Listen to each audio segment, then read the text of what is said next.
Hello. Hi. How's it going, everybody? My name is Top 3000 Entertainment Android from the future here for all your entertainment needs, and today we're doing a little bit of Nikke. Before later this evening, we're going to be doing more Resident Evil 5 with PM Jerk. So, let's get the music going. There we go. Yeah, this will be just a kind of teensy short Nikke stream.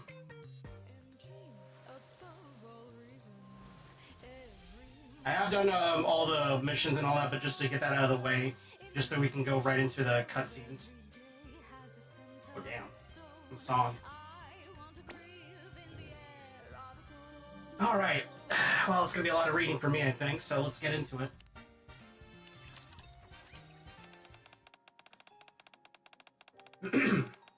We're bringing you breaking news of a historic event unlike anything in the Ark's history. Counters have successfully reclaimed part of the surface, something Ark citizens have dreamed of for years. Since the Ark was founded, has any commander ever achieved something like this? And on your screen now is Reclamation Site Number 1, a forward base established by the central government. Oh my. Actually reclaimed part of the surface. That's wonderful. Truly wonderful. Goodness. Which sweet child did something so amazing? The central government has officially designated the new reclaimed surface area as Reclamation Site 01 and has highly commended the commander responsible for the operation. The TV screen shows the counters and their commander, with Tao's name and face displayed for all to see. Yeah, I did that. I'm assuming this is shit that happens like later on in the main story. There we go. I'm gonna have a bottle of brew on me. The counters and Tao? That name sounds familiar.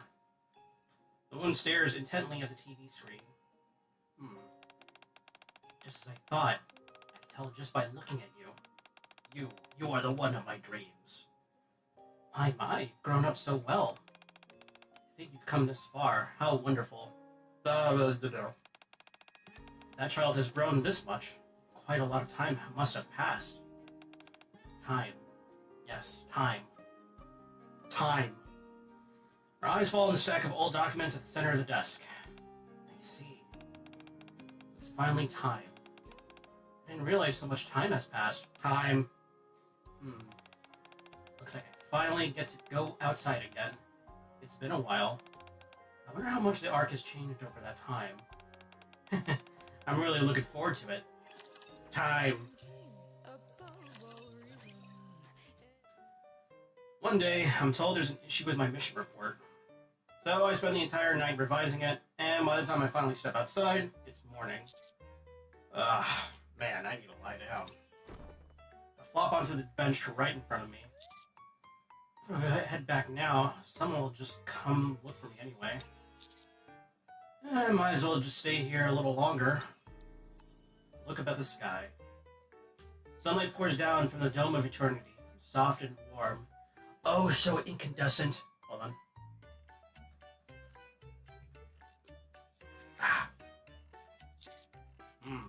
Nice weather. Maybe I'll take a quick nap. I close my eyes. My, falling asleep out here?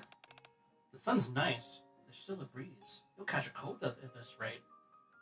Who's that? Alright, let's have you stand up for a moment, okay? So sleepy. Hey now, you shouldn't go falling asleep in a place like this. You might get hurt. Save that for when you're home, okay? There we go. Open those eyes nice and wide. Let's have a good stretch. Too bright. It's too bright. And Winston shut my eyes again. Is it too bright for you? For a second, it feels like the light above me disappears. Nice and shady. Do you like it? What should I do with you? You look exhausted. You'll catch a cold if I leave you like this. Something soft brushes over my eyes, like a cloth. Well, it can't be helped. I'll go get you a blanket, so just wait here for a little while, okay? That's fine. I hear someone walking away. I want to see who it is, but the drowsiness hits me hard, and I drift off. Honk shoe. How long has it been? I don't know, but I just want to sleep a little longer. But it's cold. Even so, I just want to sleep a little longer. Wah! Huh? A siren like wail jolts me awake. What the? I sit up and something falls from my head. Huh? Looking down, I see a white handkerchief with a crane embroidered on it. Handkerchief? Well, I'm not going. I turn toward the sound. Oh, God. Okay, hey, Martin. Hey, Vagrant. How's it going, bud? Missed out on some good music earlier. I got some new tunes for start of stream. Hints of things to come soon, because I'm going to be playing Mech Warrior soon. It is indeed a day. Yes, indeed. And I got me a Corona Extra right here. Yep. I downloaded all of Mech Warrior 4 from abandonware.com. Because, Microsoft refuses to fucking release the games on Steam and Good Old Games. So I'm like, okay, well, fuck it. I'm just going to get it where I can get it available, right here. Find a crowd gathered around someone. Huh? I'm not going. I don't wanna. Please calm down, okay? Miranda?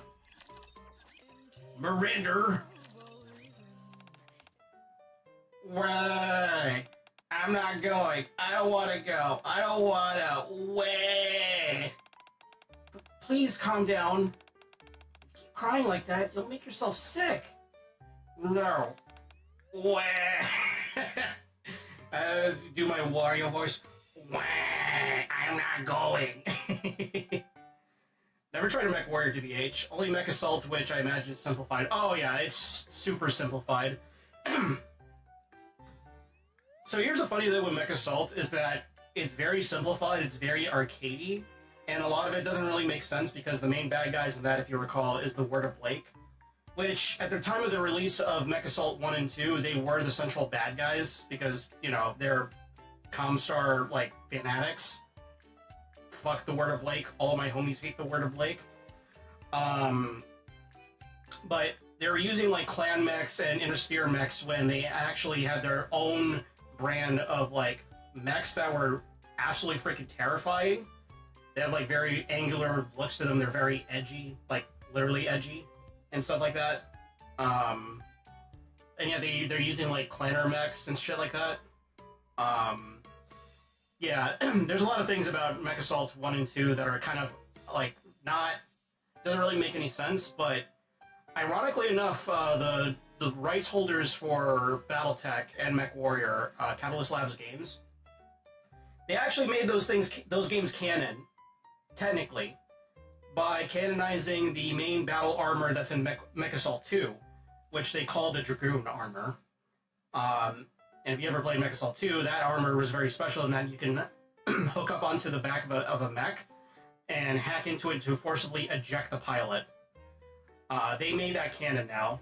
That, they hint that the events of Mech Assault 1 and 2 are actually canon to the tabletop, which is pretty cool. But they hand wave it in a way where it's it could have just been misinformation by the Wolf's Dragoons to hide on what they were really doing during the Jihad and Dark Age era. Yeah, it's really neat. I really like it when game companies do that kind of shit. I know the Games Workshop, they've been doing that too, because, Space Marine is now canon, as is Dawn of War. The exploits of the Blood Ravens, that's now canon to the tabletop. Especially because you can get the model of Gabriel Angelos and Captain Titus. So, it's all really cool. I really appreciate it when they throw the video games a bone like that. And yeah, this is technically canon. Alright, continuing. My friend's gone. I can't go without him. I don't want to go.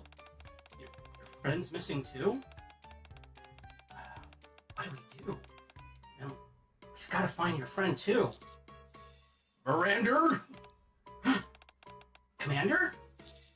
What's going on? I found a lost child. and was supposed to escort her to her parents at the station. But she says she can't leave because her friend is missing. She's been crying nonstop, and I'm worried she might get dehydrated. I'm not sure how to find her friend here, so I'm a bit stuck. I see. It's okay if you can't find him. Miss Snow said she'd find my friend. Miss Snow? Yeah. Miss Snow promised she'd find my friend. So I have to wait here. Is that so? You don't even know where my friend is. I'm sorry. When's Miss Snow getting here? I don't know. Oh, I see. How long has it been since she went to look for your friend? I don't know. I ate all my ice cream and waited, but she didn't come. I mean, she might have just forgotten. No. She said you're supposed to keep your promises. And she said she'd keep hers. Hold on.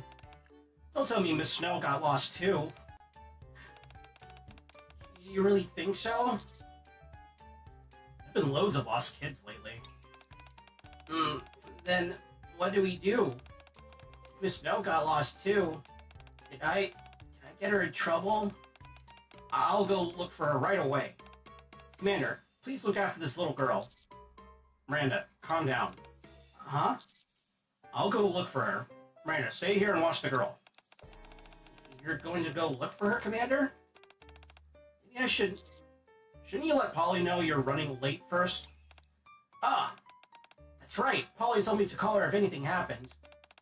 I almost forgot. Alright, I'll be right back. So be a good girl and listen to the nice officer, okay? Are you going to look for Miss Snow? Yeah, I am. I'll go find Miss White and come right back. So promise me you'll stay with the officer and not cry, okay? Okay, I promise. Alright, I'll go look for her. Let me see. I did some digging in the Pridwin tier list shows Snow Crane being like C tier, apparently the worst healer in the game. That kind of sucks. I turn around and there she is, a woman in white with hair to match. And then I'll go take care of it right away. Could you tell me what they look like? Are you Miss Snow by any chance? Miss Snow! Ah, so that's what you've been calling me, sweetie. That's right. I'm Snow Crane, the Miss Snow this little one mentioned. Alright. Another great design wasted. I know, right? She's got the kimono. Well, it's not really a kimono. It's like a... It's definitely a dress. Vaguely Asian looking. She's got a big old white cape? I don't know. But it's a really good design. I like the little lantern to the right of her. I'm sorry. You've been waiting a while, haven't you? So, ta-da! Stargrade holds out a brown teddy bear with a pink ribbon to their little girl. I brought a cuddly little friend with me. Teddy! She takes the teddy bear, cradling in her arms. Wait, don't tell me your friend is... a teddy bear? Yep. So it's a stuffed toy. You said he's your friend. Teddy is my friend. I see. Oh, good thing we didn't report her missing. That would have been a mess. Tummy. Oh, well, yeah, the tummy too. Yeah, that's pretty good. That's pretty good. Now then, who else do we still need to find? We were just about to go look for you, Miss Snow. Oh my, really? Yeah, we were starting to think you got lost or something. I see. I'm sorry, dear. It's been a while since I've been up in the Ark, so I got a little lost along the way. I hope I didn't keep you waiting too long. Kept you waiting, huh? It's been a while? Well then, since it looks like her friend's been found safe and sound, we'll be heading off now. Thank you for cooperation, Commander. Anytime. I'll leave the rest to you, Miranda.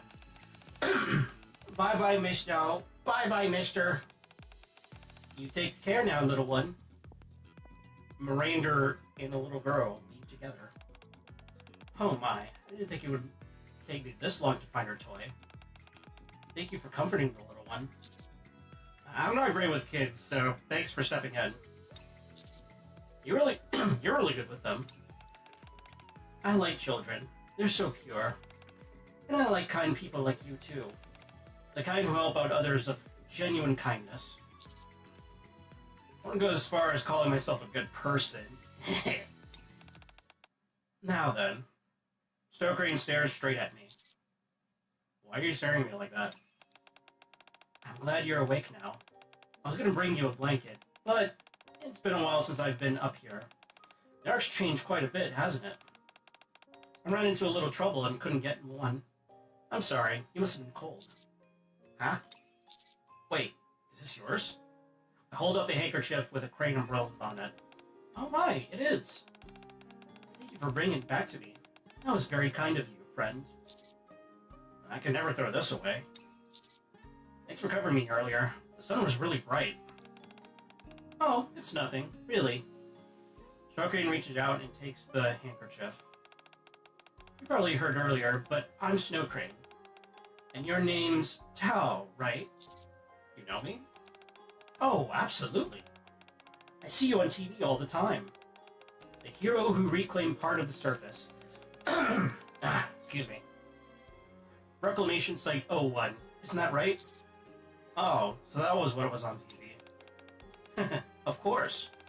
It's only natural people would want to praise you. You did something everyone's dreamed of for so long, and no one else managed it.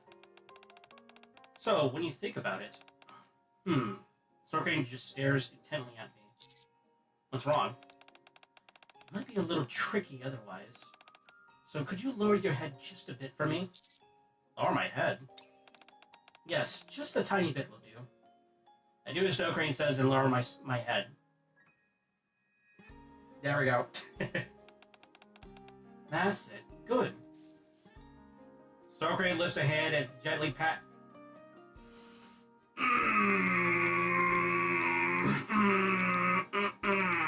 Yeah. Sometimes that's all we need, alright? Sometimes that's all we fucking need, man. Like... Yeah, sometimes that's all we ever fucking need.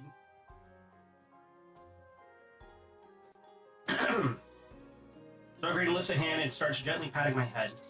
Oh, claiming even part of the surface is such an incredible thing. And you did something so kind that no one else could. You're amazing. I'm so proud of you. Well, yeah. You did really, really well. That's enough praise for now. Stokerain lets her hand fall. Thank you for humoring me and lowering your head. I've been wanting to do this ever since I saw you on the news, and now I finally get to. Right. Oh my, I'm so sorry. That must have taken you by surprise. I didn't make you uncomfortable, did I? No, not really. It just made me feel like a kid again. I'm sorry. I was just so surprised to see how much you've grown. It made me so proud. I couldn't help but pat your head. It's a little embarrassing is all. I'm a grown man after all. Wait. Something about that didn't sound right. No need to be embarrassed. Even grown-ups deserve lots of praise when they've done a good job. Hang on. What did you just say? I just meant even grown-ups deserve a little praise too. Did that come out strange? That's not quite it. Oh dear. Now's not the time for that. You know what time it is? I pull out my phone and check the time. It's 11:20 a.m. Oh dear. I might be late if I don't hurry. I should get going now. It was really lovely meeting you today, friend. Oh, okay. Stokerain rushes toward the park entrance, then halts abruptly and looks around for a while. Huh? And now she's heading this way again. Oh, excuse me, friend. I'm really sorry to bother you. Do you happen to know where the train station is? I can't seem to find a map anywhere. Huh? A map? I guess people don't really use maps anymore these days. You all know your way around so well. That's so clever of you. Why don't you just check the map on your phone? Oh? Phones have maps now? Snow fishes her phone out of her pocket. Oh, something this tiny? How does that even work? Oh god, she's a fucking boomer. She apparently doesn't play nicely with other healers either. Oh, terrific.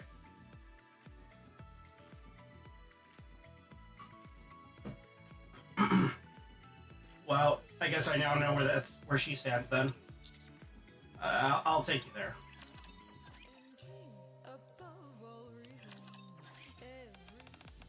Oh my, so this is the station? If I'd have come by myself, I might have wandered around forever. Goodness, the roads have gotten so complicated, haven't they? You're very good at finding your way, aren't you? How impressive. Thank you for bringing me here, friend. You're welcome. Thing is... Sarkane looks up at the departure board, eyes moving over the train schedules. There's so many trains running. Which one should I take to get there? Where are you heading? I think it's somewhere along Royal Road. The place is called Under Grace, I think. Do you happen to have the address? Oh, of course. I'm sure I wrote it down somewhere. Let me check. Stargazer pulls out a small notebook. Ah, there it is. Here you go. Gotta take a look. Inside the notebook are 3 addresses. Stargazer points to the first one. Looks like you're heading to the department store on Royal Road. Just catch a train to Royal Road from platform 1. Oh my, you really do know everything, don't you? Anyone could figure that out. What a smart boy. Pretty smart. I'm sure seeing the outpost will be fun. Oh yeah, I bet. Snow gently pats my back. You're treating me like a kid again. That deserves some praise, you know. Is she a grandma? Thank you so much for helping me. I'll see you again soon, okay? Stargazer walks briskly forward.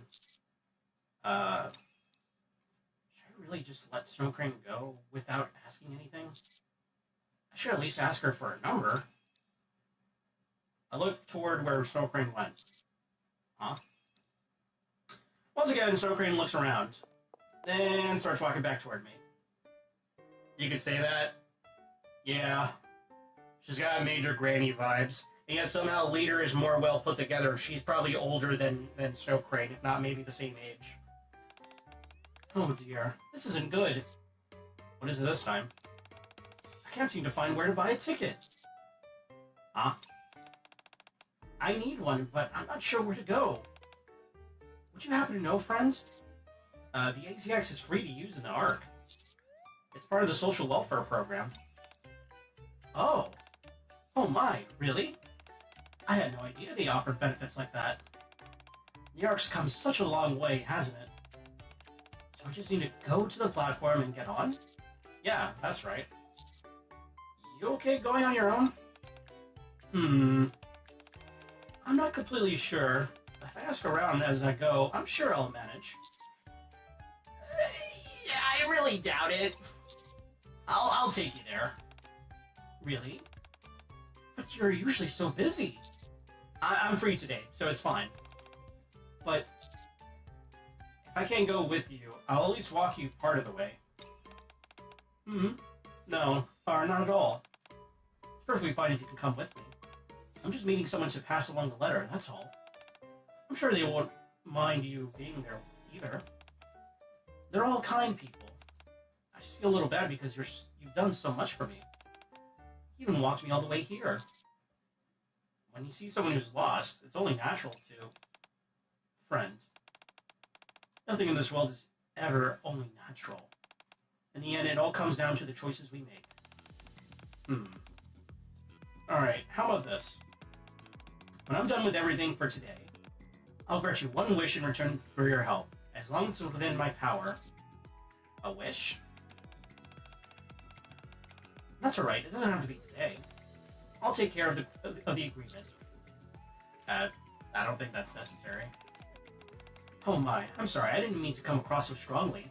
Managing agreements is just part of what I do. So you manage agreements. Then, shall we make it a promise instead? We'll still need to keep it, just like an agreement. Oh, feels quite so heavy. Ah, okay. I hadn't heard that. I probably would have turned it down. I was just so happy to see how much she'd grown. It made me so proud. She said she was surprised at how much I'd grown. That means she knows about my past. If that's the case, I have to ask her. She might know about the parts of my childhood I can't remember, and the project I'm tied to. Is something bothering you? Does even making a promise feel like too much right now? No. Let's make a promise. I've got something I wanted to ask you, too. Oh my, is that so? That works out nicely. Then, let's make a promise. When this is over, I'll grant you one wish, friend. The way that she keeps calling us friend, it reminds me of Poe. Anytime that Poe, like, anybody says hello to her in chat, she's like, how you doing today, friend? It just kind of reminds me of that. Okay, I'll hold you to that. Yeah. So this is the department store. How beautiful. Socrates keeps glancing around. Oh my, what a big space. And it's all shops? How nice. Oh goodness, look at all these clothes. They put them out for everyone to see. Ooh, friend, come take a look. They're selling flowers. I wonder if they're real. Hey, relax. Ah, forgive me. I got a bit carried away. Is this your first time in a department store?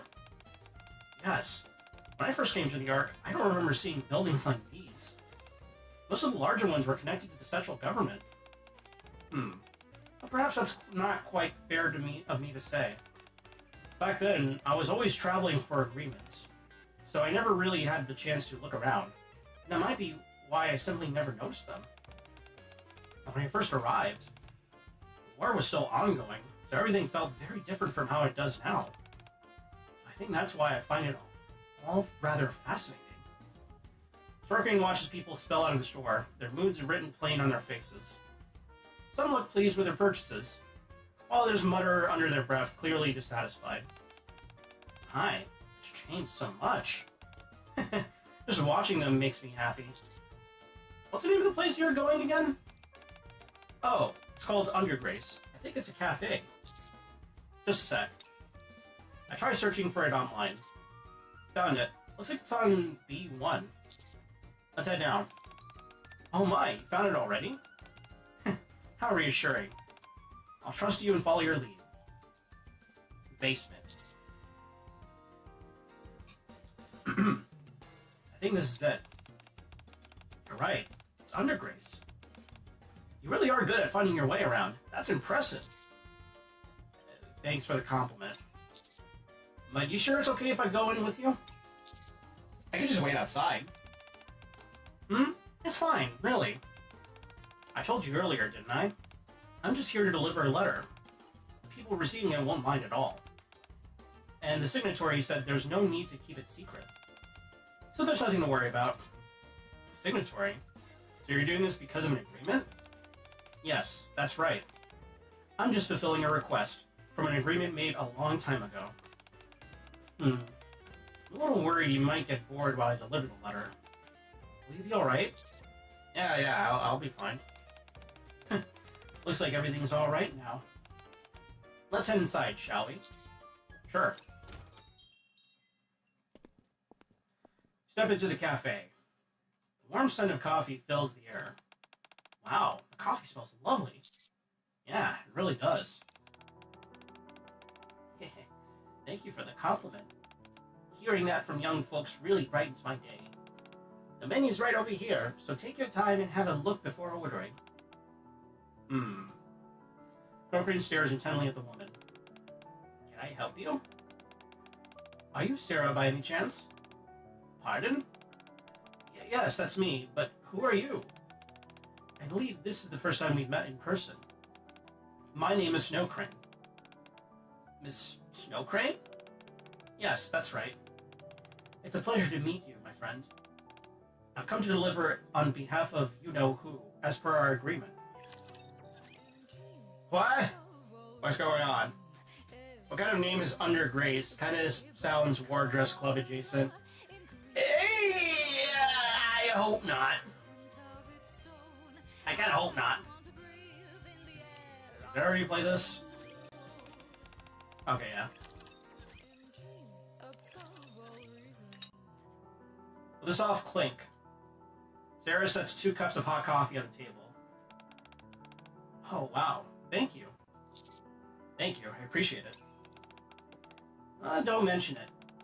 Since you're with Miss Snowcrane, it's only natural that I take care of you. Sarah slides in and sits down across the table.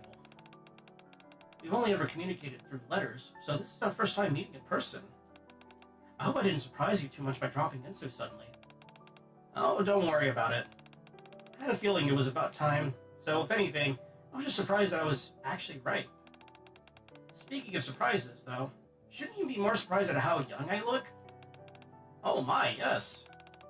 You've been exchanging letters for decades. I never imagined you would look so young.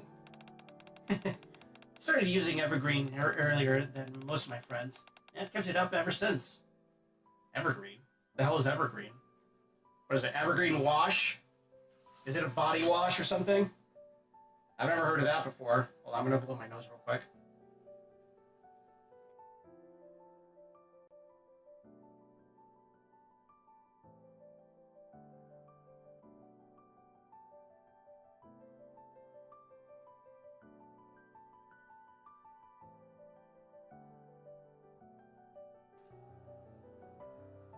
Mom's the word. This event is something.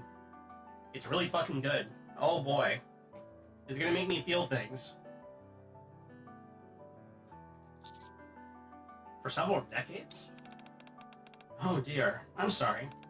I started talking before making proper introductions. This is Sarah. She's affiliated with a foundation run by one of my signatories. A foundation? Yes. I was only a child when everyone migrated to the Ark, and I came alone, without my parents. The foundation supported me until I became an adult. In return, I entered an agreement with Miss Snowcrane here, who oversees the foundation on behalf of another, to write to her each year about the changes in the Ark. I mean, maybe. But also got the neurons firing. Oh boy. You've been around since the Ark migration? That means you must be... It's not very nice to ask a lady her age. So let's keep our guesses to ourselves, okay? You know, this is kind of... this is kind of like blowing my mind. The commanders feel like the same way I felt when I realized that how old Poe actually is. I didn't realize she was in her 40s. I really did not. The way that she looks and the way that she sounds, it's like, bruh. Also, hello, Lord of Zombies 99. How's it going, friendo? That's a good face. I like that face. I need to get that as an emote. Actually, wait. I do have that as an emote. It's just very tiny, though. That's a problem.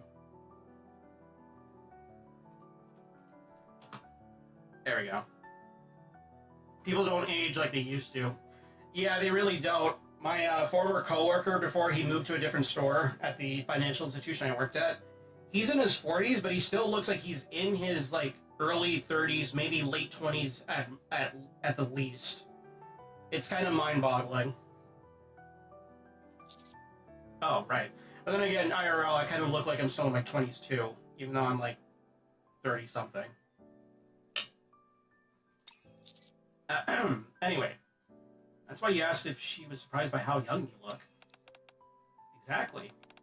We never actually met in person, just exchanged letters. But I suppose that ends today. Yes. Now that the contract is ended, I wanted to see you in person, and deliver this letter that was left for you. Snowcrane hands Sarah a letter. Yeah, I see. So this is a letter from them. Sarah gingerly accepts the letter. If you don't mind, maybe I read it first? Why, of course. Sarah lifts her trembling hands and carefully opens the letter. Ah. Ah.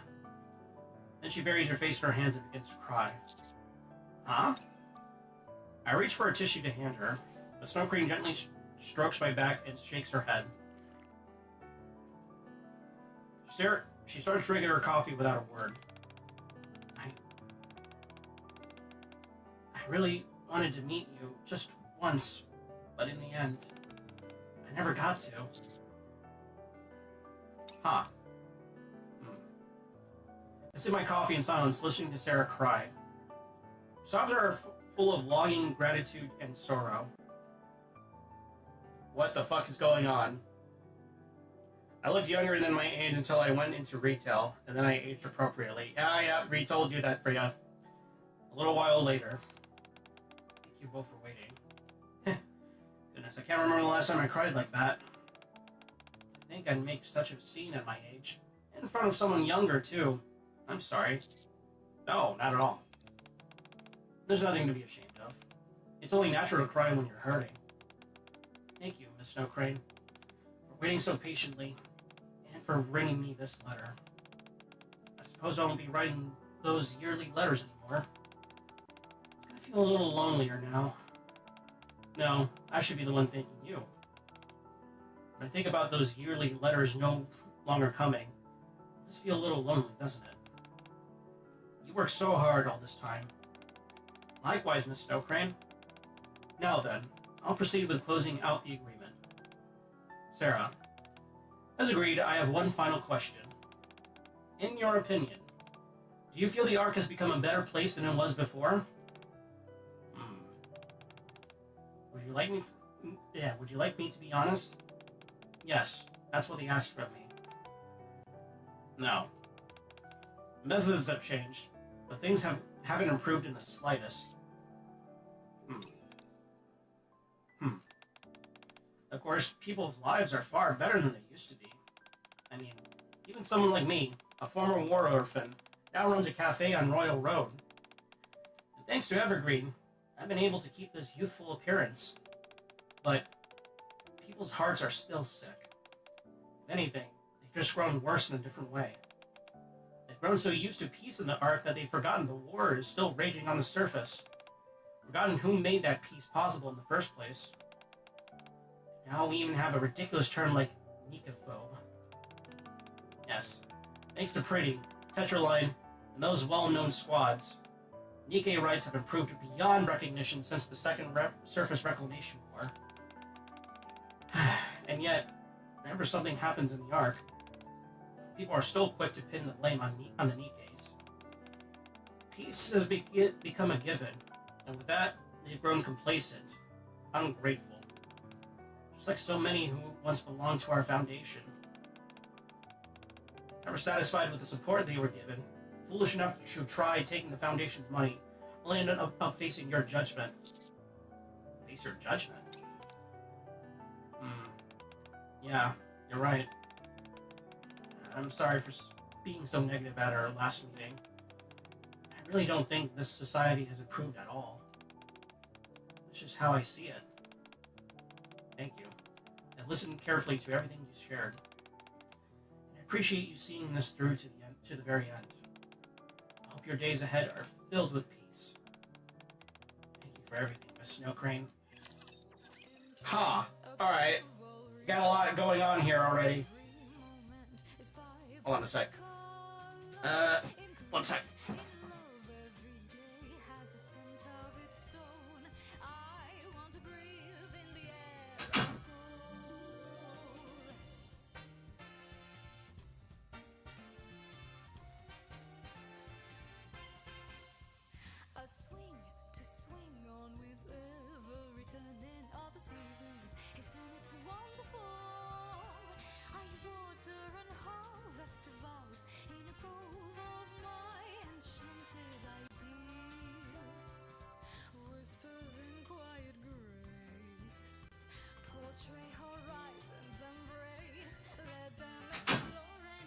Alright, sorry about that.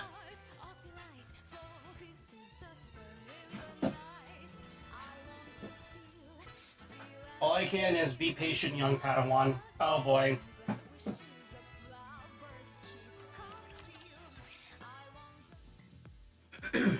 leave the cafe and head to a hospital in the downtown area to meet the person the second letter is meant for. Thanks to you, I made it to the hospital without getting lost. I'm really glad you're with me.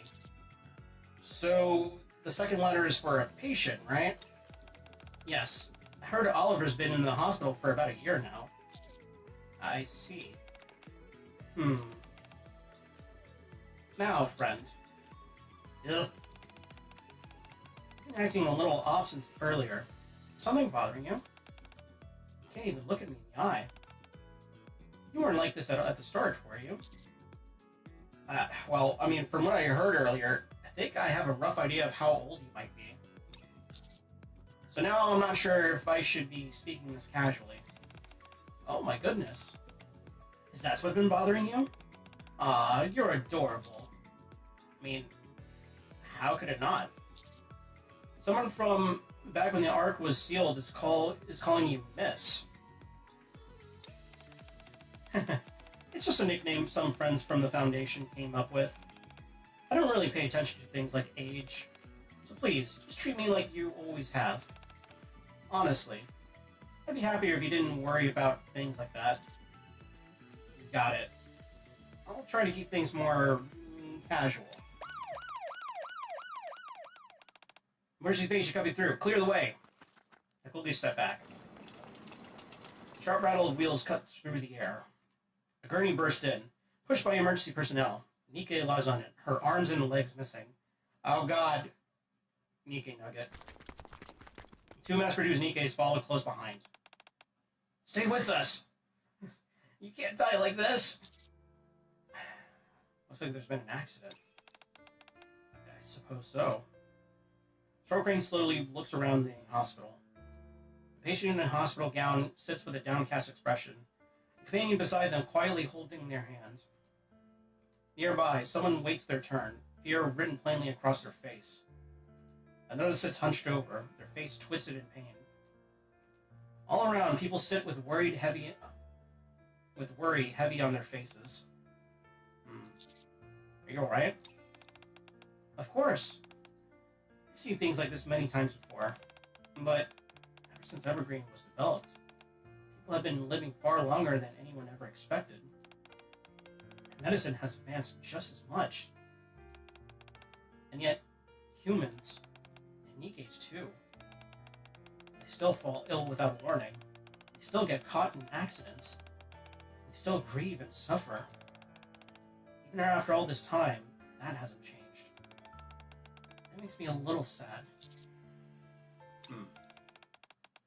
Oh dear, I'm sorry. I didn't mean to make things so serious. We submitted a visitation request a while ago, and it looks like it's taking a little longer than expected. You're right. I'll go check.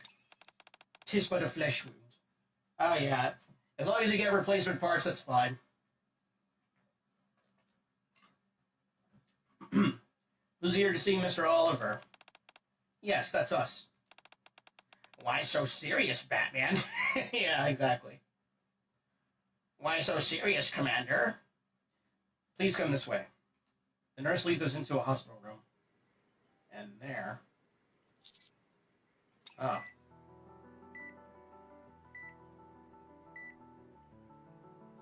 An elderly man lies there, kept alive by a web of machines and tubes. It's nice to meet you, Oliver. I'm Snow Crane. Welcome, Miss Snow Crane. I've been waiting. I'm sorry. I wish I could have received you in better health. Oh, not at all. This is more than enough. Thank you for waiting. You're here to tell me it's ended, aren't you? That's right. The contract has ended, so I wanted to see you in person and deliver this letter from you-know-who. Starcrane hands Oliver the letter. A letter? Oliver slowly lifts the arm with the IV still in it and carefully takes the letter. He opens it and reads in silence. Not long after, he folds the letter with care and sets it on the blanket. I see. So, I won't be coming. After all. Yes. And you still can't tell us why? That's right. I see. What a pity. Now then, I'll proceed with closing our agreement. Oliver, as agreed, I have one final question. In your opinion, do you feel the Ark has become a better place than it was before?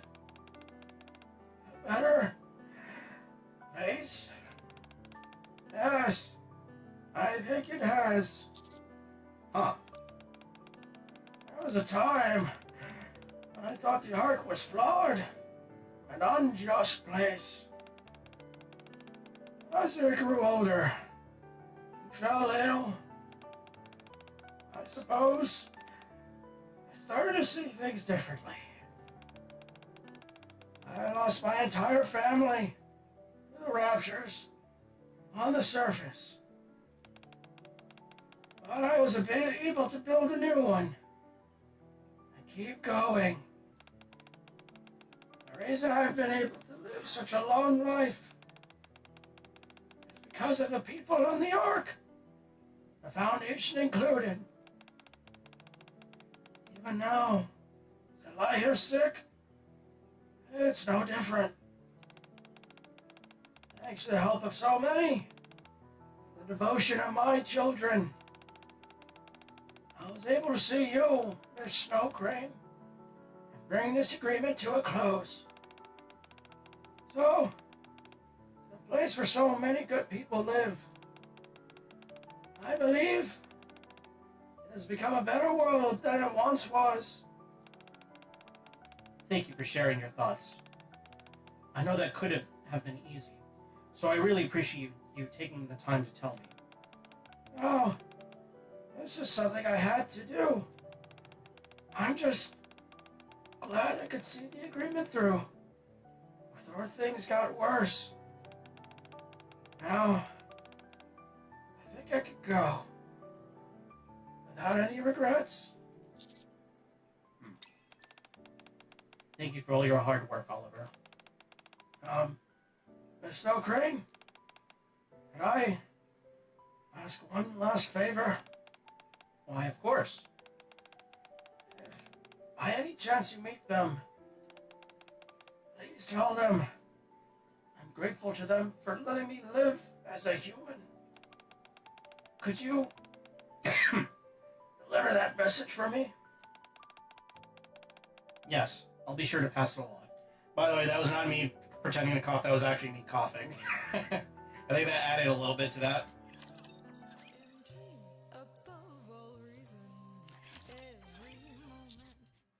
So, where to next? Let's see. Our next stop is... Shortcrane opens her notebook. Suddenly my stomach growls loudly. Ah. Oh. What was that sound? Was that you, friend? Hey, don't look so surprised. It's kind of embarrassing. Oh dear, I didn't even notice.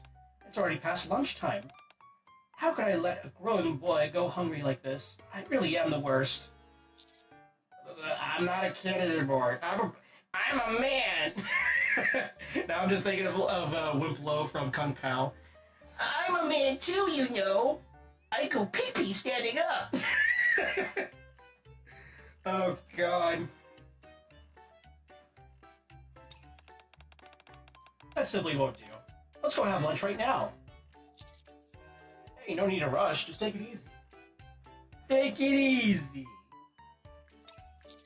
You can go grab something quick on the way. Oh. Snacking time instead of a real meal? That's not good for you, friend. You need to eat proper meals to stay healthy. Shortcrane grabs my hand and pulls me along. Come on, let's go get something to eat together right now. Fine, let's go. Great, off we go. Why are you just standing there? Huh? I thought you'd already have somewhere in mind. I know. Oh, I see. Right, you might not know the tasty spots around here. Just hang on a sec, okay? I'll ask a few people what the most popular places are. I saw on TV that if you ask about 10 people and check their answers, you can usually find a really nice spot. I grab Snow Crane just as she's about to dart forward. No, it's fine. I'll take you somewhere. I like her. I like her quite a lot. Everybody, it's time for Cosmo Taste. Welcome to Cosmo Burger. Please place your order at the kiosk. Kiosk? Oh, wow, friend. Got it. Every time, it's just making me think of Poe. It seems the staff are calling themselves kiosks these days. How curious. Oh. The man said we should ask or place our order at the kiosk. Usually we'd say you place your order with the staff, but I guess they call themselves kiosks here. No, that's not it. I lead Snow Crane up to the kiosk. This is a kiosk. The machine you can use to place orders on your own. Oh, so you order with this? How do you pay by it? How do you pay then? Pay at the same time you order. Oh my goodness, you can do that? Fascinating. Holy shit, she really is a boomer. I think I understand. It's kind of like a vending machine, huh? Yeah, you could say that. She's very goofy, but very cute. Yeah, I like her a lot. Oh, hi, Pimjack. How's it going, buddy? Hey, I'm almost done with this, okay? You gotta be patient. You gotta be patient with your Ganado Magini murder, okay? Unless you want to voice act. Unless you want to join me in voice acting. Now that I think of it, you could place an order without speaking to anyone at all. That must make it much easier for introverts. Introverts like this goblin over here. Yeah. How lovely. Wow, this is so good. Sorgray turns toward the young man enjoying his meal. That's a new burger, right? Yeah. Want a bite? Everyone's really enjoying their food. A hamburger. First time seeing one, but it looks quite tasty. What? You never had a hamburger? Hamburger. No, I haven't. Back when I was underground, our meals were pretty limited. Not that the food they gave us was all bad, mind you. We just didn't really get things like this. Are you locked up or something? Oh, nothing like that. I suppose you could say I was there partly out of duty, and partly because I chose to be. I happen to know quite a few agreements that are best left unspoken. Oh yeah, I remember you said your job was to oversee agreements. I guess that means you handle other contracts too? Not just the ones related to what we're doing now? Correct. There are other contracts as... excuse me, are you gonna order? If not, can I go first? Oh, I'm so sorry. We've been chatting without even ordering. Please, go ahead. Snow Crane and I step aside. I suppose this isn't a great place to talk, but I'll tell you the rest later. Alright. Why don't we try that new burger? Those two over there seem to really be enjoying it, so I'm sure it must taste good. Sounds good to me. Since we're eating in, should I go get us a table? Actually, let's get it to go. To go? Yeah. Tardo. Holding two combo meals, we step out into the downtown. Why don't we eat here? Sit on a bench off to one side of a busy area. Here? Yeah. You not like it? No, it's perfectly fine. I just didn't know this is how people ate out now. It's always fun to experience new things. Snow Crane sits beside me. I'm sure I'll enjoy eating it out here. Take out two hamburgers from the bag and hand one to Snow Crane. By the side, I just feel bad that you ended up paying because I didn't know how to. I should have watched more about this on TV. Now you know how to do it. You can pay next time. That's true, huh? Then that's just what I'll do. Next time, I'm going to treat you to something healthy and delicious. Looking forward to it. Now, let's dig in. Snow Crane takes a bite of the hamburger. Her eyes widen as she looks at me. This is delightful. Glad you like it. This is what young people like to eat these days. I'm having so much fun. I'll get started on mine as well. Gotta see what all the fuss is all about. Enjoy. Mid. As she eats, Snow Crane quietly watches the people pass by. A family smiling as they cross the street hand in hand. An elderly man resting by the roadside. Merchants squabbling with one another. She watches as everyone around goes about living their lives in peace. You really like this, don't you? Huh? You seem to enjoy people watching. Yes. Being able to eat while watching all these people makes me happy. Oh. Wait a moment. Are we eating outside because you know I enjoy people watching? That, and the weather's nice as well. My goodness. How very thoughtful of you. You're so kind and caring, friend. Such a good boy. Yeah. Sorke lifts her clean hand and pats my shoulder. How did you know, though? What gave it away? At a department store, at the hospital, and pretty much everywhere you've been, you always seem to be noticing others. Like when you found me sleeping in the park and helped me. Or when you helped that girl who lost her teddy bear. I figure the reason you're able to notice people is because you must enjoy watching them. Yeah, that's right. The arc has changed in so many ways, and yet some things haven't changed at all. I find all those differences so endlessly fascinating that I can't help but look around everywhere and watch. So, all this time, you were underground, as you put it. You never came above ground? I did on occasion, but mostly for work. I never really walked around the city like this, just for myself. Even before coming to the Ark, I was in a lab training for what was to become my line of work. So when it comes to what you might call normal life, this might actually be my first time experiencing it. Your first time? You don't have any memories from before you became a Nikke? No. I was created to carry out the special duty of handling contracts and agreements. I would watch Tetra TV and read the letters sent each year by the people who had contracts with the Foundation. Within those letters, there was a word I never experienced. A living, breathing ark. That might be why I had more of a personal attachment to this contract than most of the others. I see. So to make you feel a little sad? What do you mean?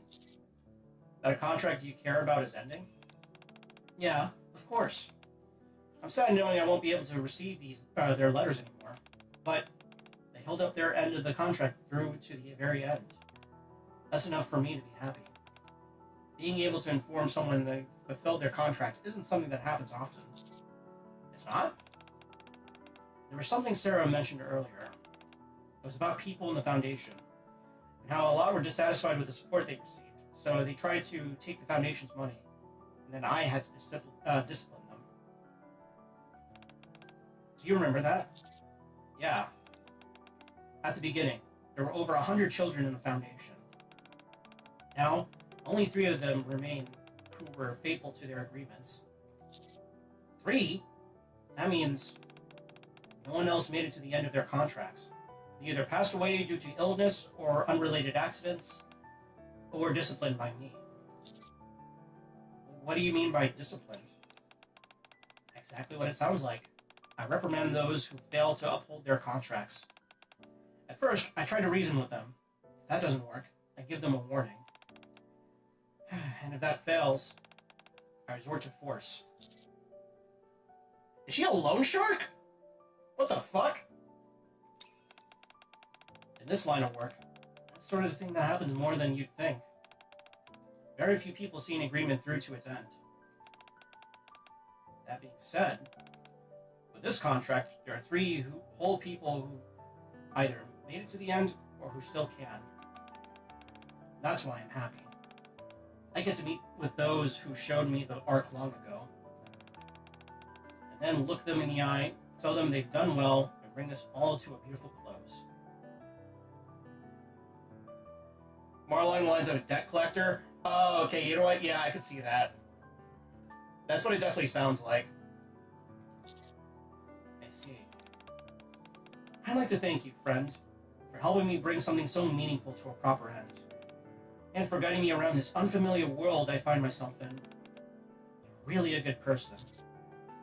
No, I'm really only helping you because I want to ask you something. What's wrong?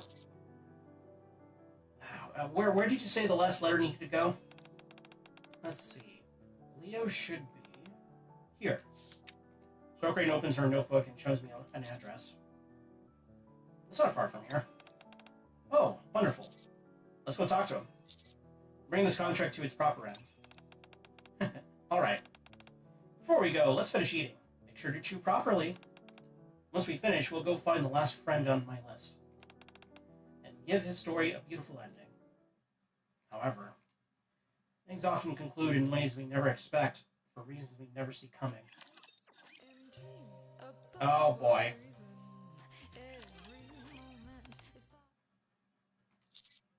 You said it was the 5th shelf, right? Yes. Then this should be it. Indeed, I believe this is correct. Lift our heads and look at the photo of an elderly man smiling brightly. Leo. Beside it, there's an urn labeled Leo. Fuck. An hour earlier.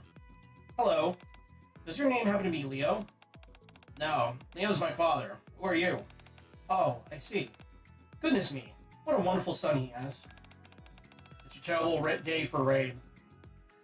Okay, but I'm kind of confused. Like, what does the fucking Foundation do? Like, I have more questions than answers. It's a pleasure to meet you. I'm Snowcrane. I came to inform your father to the end of his contract with the Foundation. Are you Miss Snowcrane?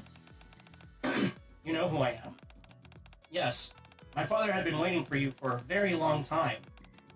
I see. Then I should go see him right away. Could you tell me where he is? My father passed away last week. Ah. But we were in touch only a month ago. How could that happen? He gone quite some time without Evergreen. And his condition suddenly took a turn for the worse due to his advanced age. I see. I wish you would have come a bit sooner.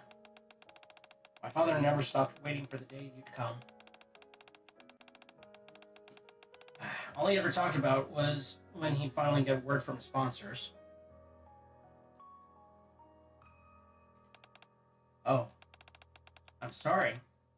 I was too late.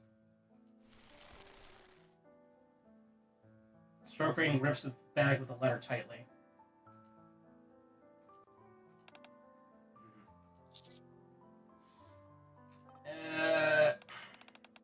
Thank you for letting me know. I'm sorry for your loss. We should get going now. Stroking, wait. Yes? If not too much trouble, could you tell us where his grave is? So, this is how we finally meet. Stroking places a white flower in front of the urn. Thank you for asking about his son about this. When he told me what happened, my mind went completely blank. This is the first time something like this has happened, but I can never get used to it. That's understandable. Just found out you lost someone you'd been in touch with for a long time. That's right. He and I had corresponded for a very long time. Every year, on the same day, he made sure his letters arrived in the morning. He never missed a single one, not even this year. He was faithful and dedicated. That's just the kind of person he was. And yet, ultimately, passed on before we could finish things up. I should have come sooner. Then Leo might have received the letter he had been waiting for all this time. Now I'll never be able to deliver it. You're not leaving the letter? I have to take it back. The recipient's no longer in a state to receive it. Why don't you read it to him? Pardon? Let's read it here. Isn't that how the contract's supposed to end? That's true, but He may no longer be here. That doesn't change the fact that he was faithful to his agreement this whole time. So read it for him and let him finish out his contract. But he won't be able to hear it. Still, at least we won't be leaving the agreement unfinished, right? Leaving the agreement unfinished. Storkrane looks at the photo of Leo smiling brightly. You're right. It's important to have closure. Thank you for the advice, friend. You've got this. Storkrane studies her breathing, and looks at the letter that was meant to be delivered to Leo. Leo, though we are conducting this meeting in a way I had not anticipated, you have faithfully performed your contractual obligations for the duration of the agreement.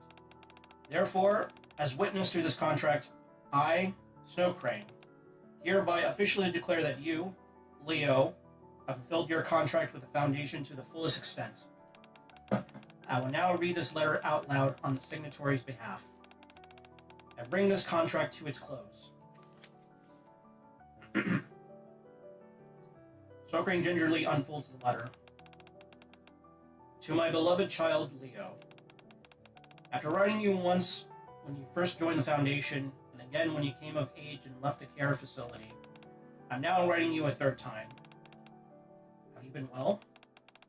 If you're reading this letter, it must mean you have kept your promise to the Foundation for all these years. I applaud such a remarkable display of devotion. Despite the severe hardships you've endured from losing your family and being cast into an unfamiliar environment, you've managed to live honestly without losing your light.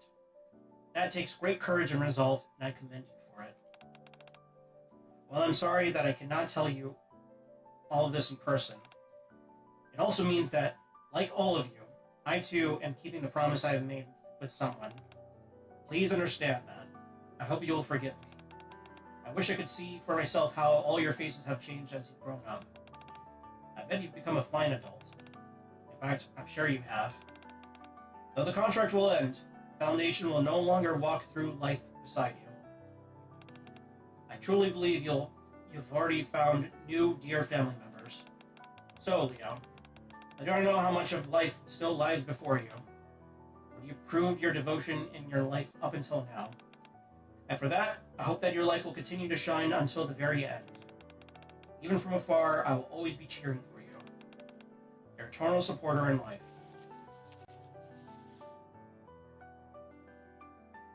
Snowcrane folds the letter and places it in front of the smiling photo of Leo. With this, I can report that all the Foundation's contracts have come to an end. Leo, thank you for all the letters you've sent over the years. Through them, I was able to see the Ark even from deep underground. Tears begin to fall from Snowcrane's eyes. Ah, fuck, man. I want to give her a hug. I wish I could have met you and told you this in person. Thank you so much for your dedication. Snowcrane bows her head toward the resting Leo. Sitting beside her, I bow my head as well, solemnly honoring the man who faithfully carried out his contract.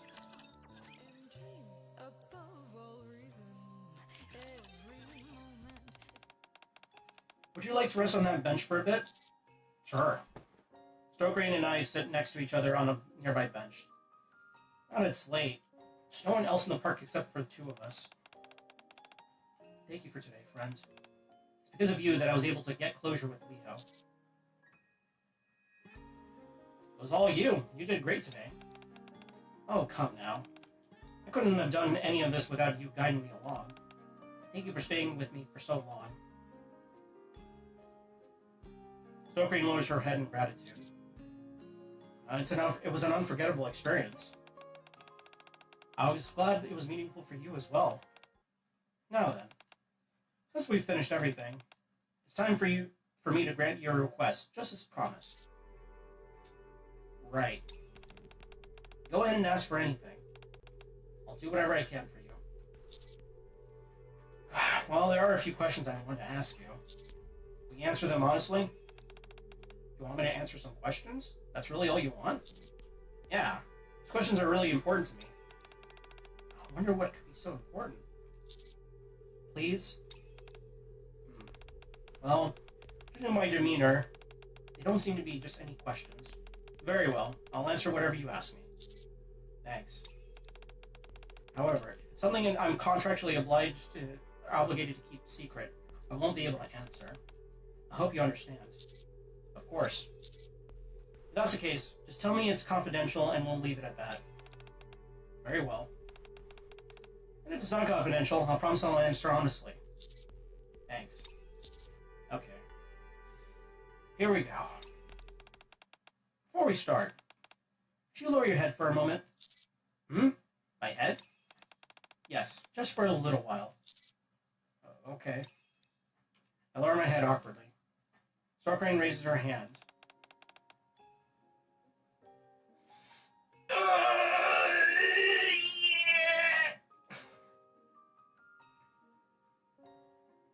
There, now.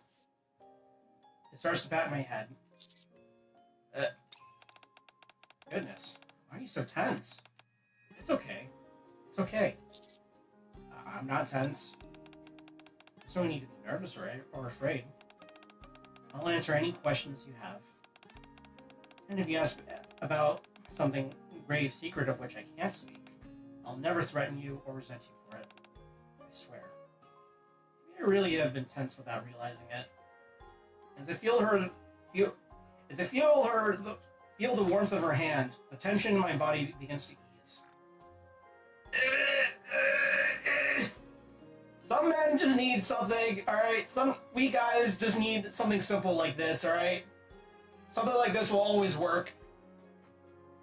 We all deserve a snow crane in our life. Exactly. There we go. Much better. Now let's take a deep breath, okay? Good. Relax and try to gather your thoughts. Otherwise, you might end up forgetting to ask all that you really wanted to know. You can take whatever time you need, and ask all the questions you want. I want you to feel comfortable asking anything. As the tension fades, my mind starts to settle. Thank you. I'm feeling a lot better. Really? I'm glad. Starcrane lowers her hand. Now then, let's begin our fun little questions and answers time. I'm not nervous anymore. You don't have to do all that. Oh, this isn't to relieve your nerves. It's to set the mood. Now, what's your first question? When we first met in the park, you said you were surprised that I've grown up into a lovely young man. I did say that, yes. Does that mean you know about my past? Ah, I can see how that would be an important question to you. Yeah. I know nothing about my past, so when I heard you say that, I thought I'd finally met someone who knows something.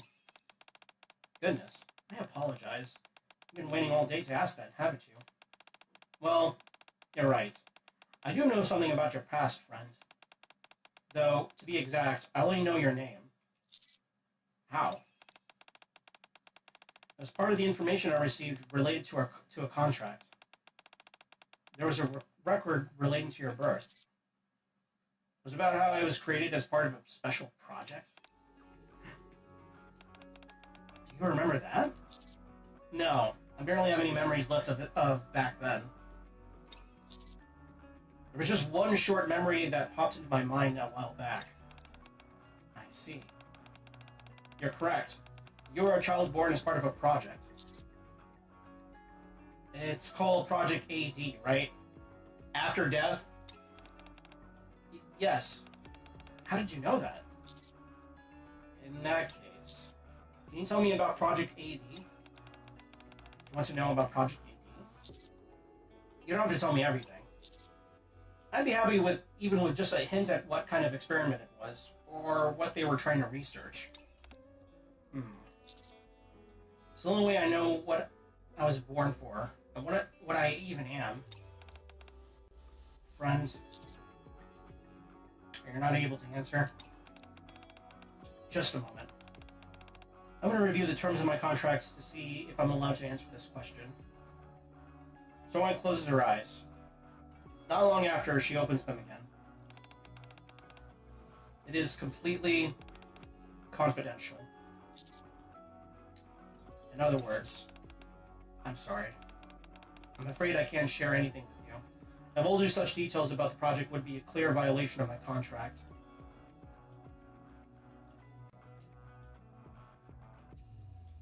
Either's number 7 is not a Nick.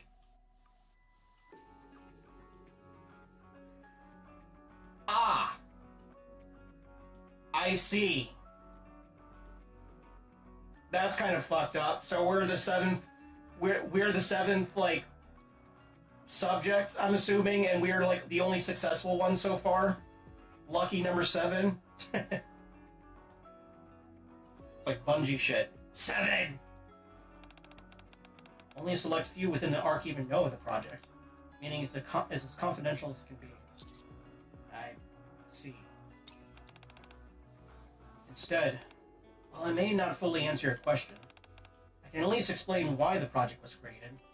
Would that be alright? I'll take any information I can get. Please, tell me. Very well. This is a story about a very old contract. Oh boy.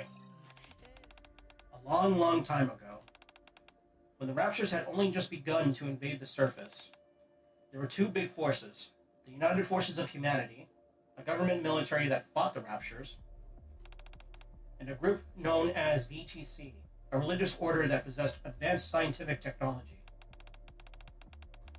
Those two forces joined hands to fight the Raptures. Around the time they finally accepted defeat and decided to retreat to the Ark, the United Forces of Humanity made a major decision. In order to secure the technology they lacked so they could better govern the Ark, they chose to merge the VTC and take on a new name: Central Government. Right, yeah. Tig old biddies. Ah, so that's when they started calling it that. That's right. Many people believe the merger was the end result of a power struggle between the two. But I think they simply decided that neither could defeat the Raptures on their own.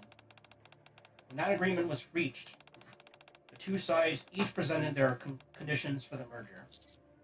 What were the conditions? VTC wanted to continue the research they had conducted on the surface, so they entered into agreement with Messiah's Industries, forming the Independent Research Institute known as MMR. Meanwhile, the United Forces of Humanity wanted to develop technology that would help humankind, so they requested that VTC share its miraculous scientific advances. Technology that would help humankind? Yes. There are many more conditions besides those, but those are the two biggest ones I'm able to mention at the moment. Also, when representatives from each party gathered, the following statement was added to the agreement. This agreement has been made under the supervision of Veiled Order, a squad that exists to serve as witnesses to contracts. Should either of the two parties violate any of the aforementioned terms, they may be suppressed by force. Ha. Wait. Were you there when this agreement was made? Yes. I was there both to witness the agreement and to observe that the contract is upheld. That was one of the many reasons I remained underground until now. I see. In regards to one of those technologies that would help humankind, you may have heard me refer to someone as you-know-who earlier. They offered themselves up as a test subject, in exchange for getting MMR to begin a particular research project. Project AD, the very same one you're interested in. Anderson. It's fucking Anderson, isn't it? You know who is Anderson. I'm willing to bet it's Anderson, isn't it? Who is the person? Someone who dreamed of making the world a better place. It's fucking Anderson, I bet. They wanted the Ark to serve as the starting point for that, so they embarked on many different endeavors. Project AD was one of those. You'd think so. Also, I just thought of one more thing connected to Project AD. You've heard it mentioned many times today. I have? Yes, the miracle drug that extends the human's lifespan. Evergreen. Ah. This person was able to get it mass-produced. as a direct result of their involvement in this project. So, Evergreen is related to Project AD. And that's also probably how it keeps fucking Anderson alive for so long, because he's old as fuck. Wait a second, but that would... Does that mean Ingrid and, what's his face? Mustang? Are they taking Evergreen too? They were really a great person.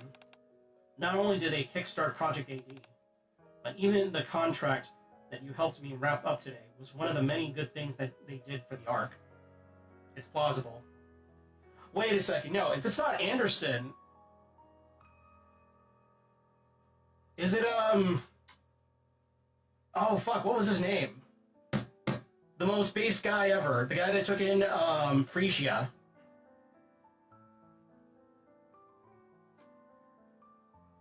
That has to be him, right? Oswald, yeah. Is it Oswald? By which you mean they established the foundation you've been talking about. Yes. In order to care for children who had lost their parents before entering the Ark, this person used their own wealth and built this foundation. However, they wanted to prevent the children from taking things for granted and becoming wasteful. And they were concerned the money could fall into the wrong hands, which would prevent the children from getting the support they needed. To this end, the foundation made a contract with me, and had the children send me letters every year recording the changes in the Ark, enabling you to step in if you saw that funds were being misused. Precisely. This person you're talking about sounds like a really good person. They were. They devoted everything they had to making the world better, to making it good. Others may think differently. That's what I believe. So, to describe Project AD, I would say it was one of several foundation stones this person laid to build a good world. I hope you can think of it in the same way for now. Part of the foundations of a good world, huh? So debt collector isn't quite accurate, but it's best that I could think of. Yeah, she's just making sure that they're not, like, doing stupid shit, like wasting it on Gamba, wasting it on gotchas, and, like, you know, actually living a fulfilling life. She's just trying to steer them into the right direction, not going down, like, being sleazebags or just, like, wasting the money on bullshit. Someday, I'm sure you'll learn the whole truth about this project. Right. Someday. Yes. I'm sure of it. Can I ask you one last thing? You can ask me more than one last thing. Can you tell me who this person is that we've been talking about? Of course I can. To put it in terms of your job, they are the boss, high up on the ladder. To put it in terms of the Ark in which we live, they are the Commander-in-Chief.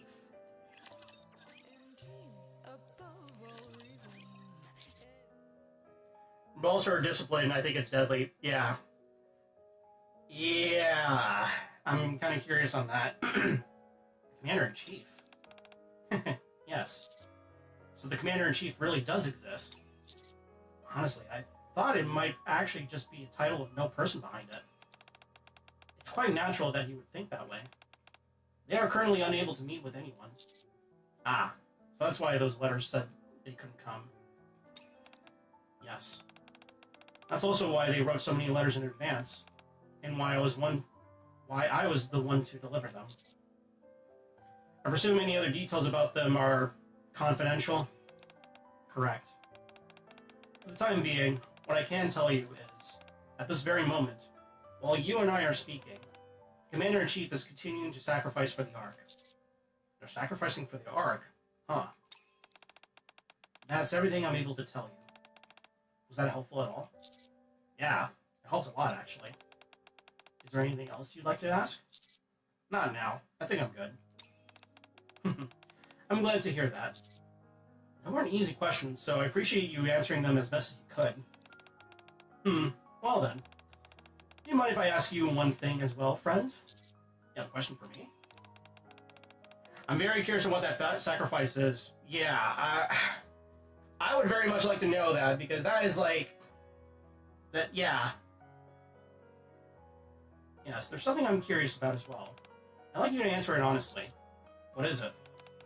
In your opinion, do you think the Ark is becoming a better place. Ah, that wasn't what I was expecting you to ask. Oh, really?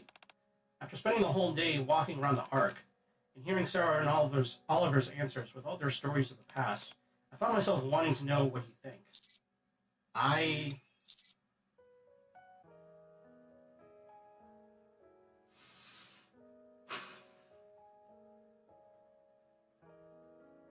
mean, in comparison to how it was before and what EH has said and stuff like that, I definitely think it's coming a long way. Honestly, I think it is like becoming a better place than it was before. I almost think maybe their blood is the origin of Vapus. Oswald? I mean, I can kind of see it. Maybe. I don't know. Yeah. You know what? I'm gonna be an optimist in this regard. It's not quite there yet, but I do think it's becoming a better place. Why do you think that? The Ark certainly still has many problems, but I agree with what Oliver said. I received help from many good people around me, and there are people striving to make the world better, like the Commander-in-Chief. I see. So while the Ark may not be the best place as of now, I think that as long as people keep trying, it will get there eventually. I see. I appreciate your answer. What about you? Me? Well, Before I came to the Ark, I saw many people on the surface who lost their families due to war, or friends. Most people were sad. But today, I got to see the Ark not through letters or television, but with my own two eyes. I got to see a lot of different people. Yeah. Besides literally sacrificing, like, giving blood or being a test subject. Yeah. I can't imagine anything else.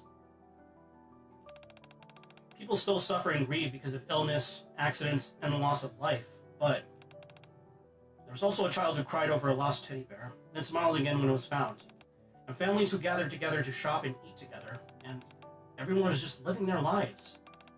I think the fact that people can now live ordinary lives is an indication that the world has already been moving in the right direction.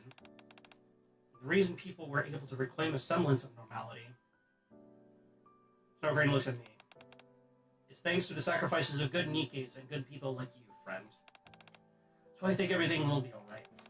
No matter what kind of place the Ark may be now, good people will continue striving to create and maintain a good world. And the world will keep moving in a better direction. I also believe you will stand at the center of it all. Because you're a really good person. I'm really not. I almost spanked a Nikke. I'm really not. If you look at my reasoning why I want to be a commander, I just want to be surrounded by cute women. You can see now that I only helped you because there were things I wanted to ask you. Oh, is that what was bothering you earlier? There. Snow Crane pats my back. Tell me, when you first took me to this train station, or when you comforted the child who lost her teddy bear, was that all because you wanted to ask about your past? Well, also, who says a good person can't have their own motives? Having your own desires and hopes doesn't make you a bad person. What matters is what you choose to do with those feelings, how you act. I told you before, nothing in this world is only natural. In the end, it all comes down to the choices we make. So I think you are a good person, friend. And I'm certain that the future you're working to create will become the world, I can't talk. Will become the good world that I dream of. Talk about pressure. Oh, I didn't mean to make you feel stressed. Not every choice I make will necessarily be for the sake of a better world. I'm only trying to protect what matters to me. And how about this? I'll watch over you. Are you proposing we enter into a contract? No. We don't need to enter into any contracts or make any promises. I just want to observe. See the world you create. That'll give me my answer, I think. About the direction the world you build will take. And whether it will be the good world that I dream of. Does that mean you won't be standing on the ground anymore? Won't be able to observe from down there. I suppose that's true. Alright then, watch over me. Only after you've experienced the Ark for yourself, not through letters or a TV screen. Once you've done that, let's talk again. We can discuss whether the world is becoming a better place. Are you worried that I've been underground for too long? Yeah, kinda. See? You really are a good person, friend. You've grown up to be such a nice boy. Nice boy. Hey,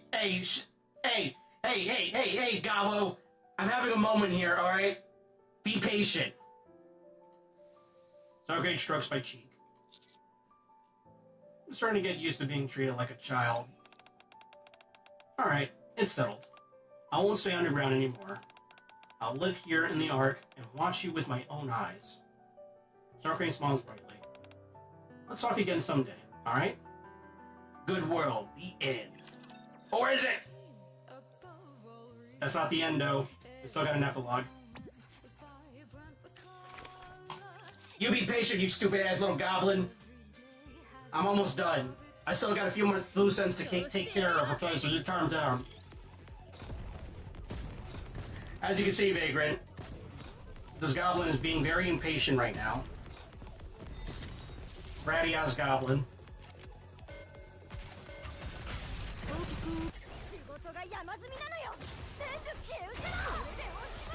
That's you. You're Yuha. I'm hoping the epilogue is juicy. I think it will be. Going faster. Fuck you.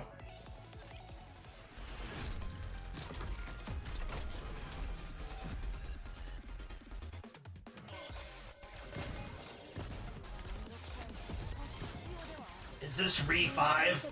Yes.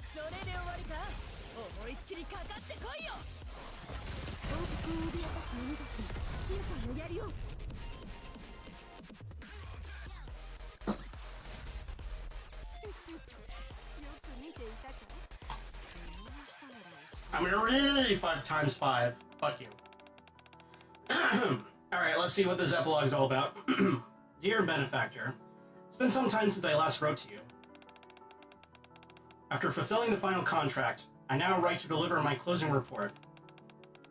In order to inform the Foundation's children that their contracts were ending, I came up to the Ark in person for the first time in a very long while. Since the day I reprimanded VTC, to be precise. I met Sarah, who now owns a cafe. I also met with Oliver, who's had a wonderful life with the fine family he's built. And though I regrettably could not meet him in person, I also found Leo, who lived a truly devoted life, and notified him of his contract's conclusion.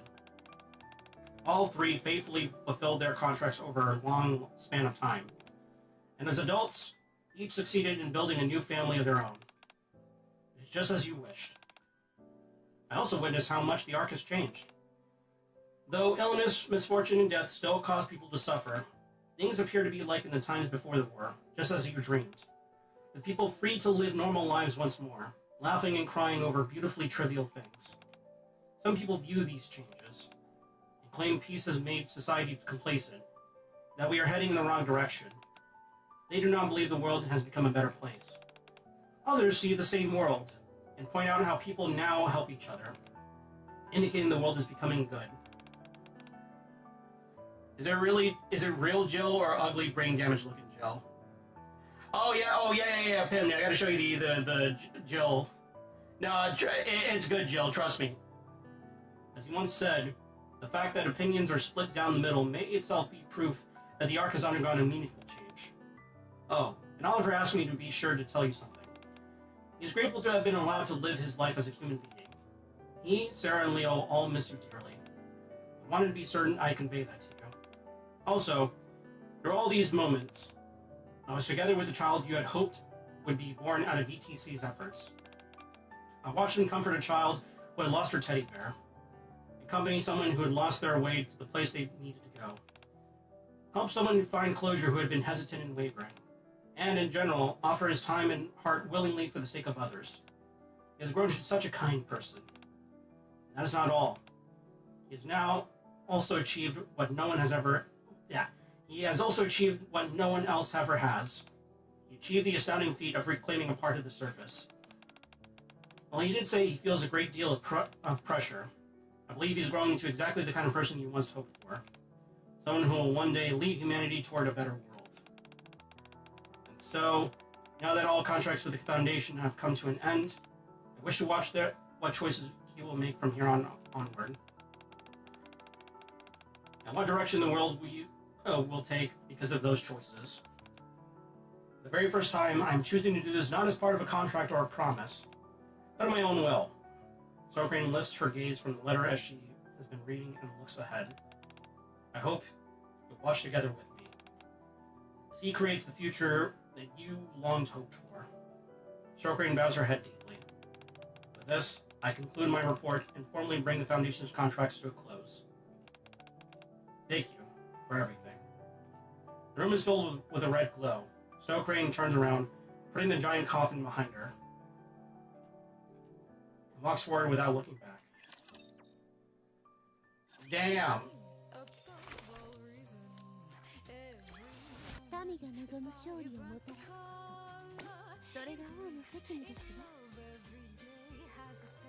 I wonder if they're in stasis. Rifa Jill is funny because Wesker is just a gooner and dyed her hair and shouldn't make her into his waifu. Yeah. Yeah. You're not even wrong on that. You are just very correct. Alright, hold on. I'm buying shit.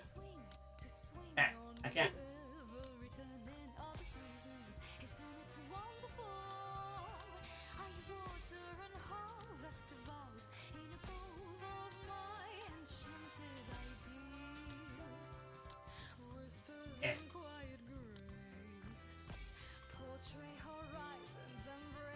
He even gave her an edgy mask. Yeah, he really did.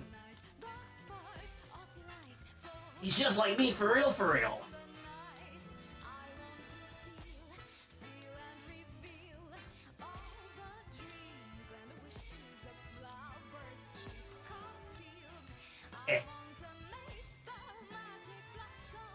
This is so cool. Chris will laugh at me now. Yeah. Stop it.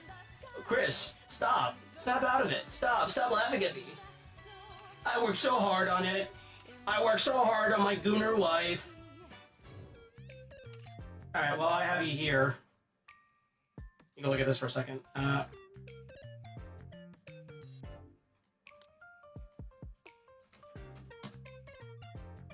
Yeah, speaking of... Speaking of... Yeah, you said that all that earlier?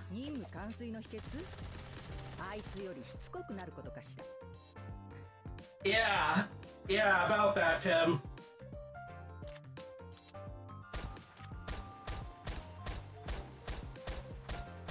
Yeah, you getting the stepped on home screen? Listen, I think it's just for the bros that are into that. Anyways, that's not important. This is important. Even she doesn't have a cute little chibi. As expected, yes. Well, I also got this outfit.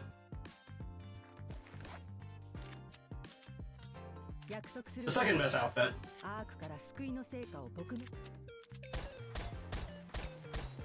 Small, yes. Real shit though, I really love her Resident Evil 3 outfit. And this is for her in Resident Evil 3 Remake. I do kind of like this one too, the default. It's not bad. But obviously this one's way better.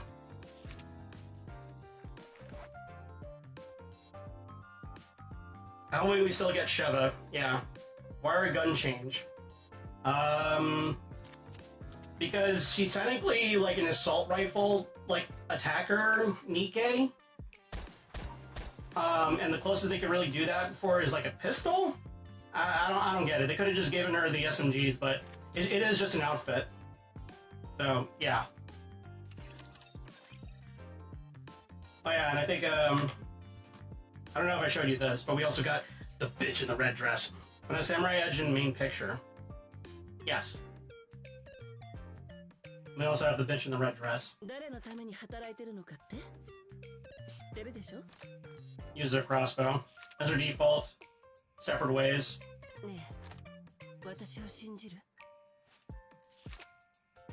And dress.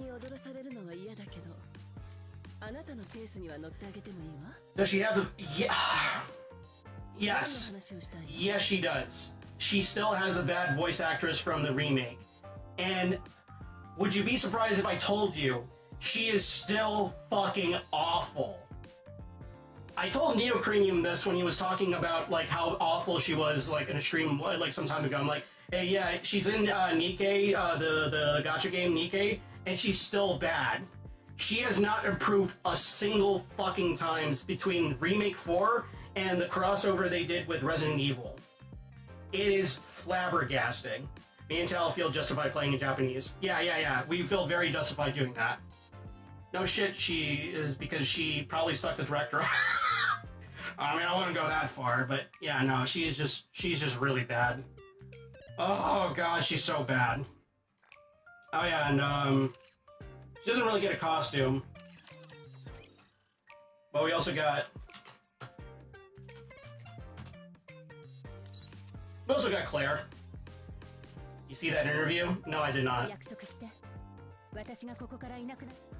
I wish she would have alternate outfits, but she is just an SR, so.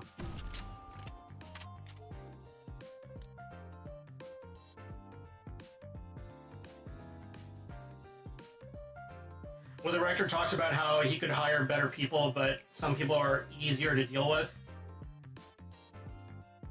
Oh my god. Really? Really? Bro. I can't even. Fucking easier to deal with. Kiss my ass. Alright, well that concludes the Good World event. It is now time for ending this Nikke stream on some rolls and some side content. Yeah, big yikes. Big yikes indeed. Expected. Damn, a blue. Jesus Christ. Alright, we're gonna see if we get her. I'm not holding my breath if we do, but let's see. Oh!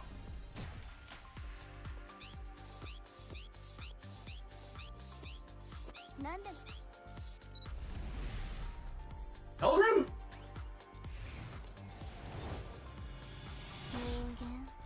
Oh. Okay, well that's not exactly what I expected. Because I already have her limit break 3 times. Rip. Alright. I would recommend checking out the side story just before the 3.5 anniversary drops. Yeah, I'll check it out at some point. Alright, now we're just getting the normal rolls out of the way. Who are we getting this time? Nobody! Alright, one more.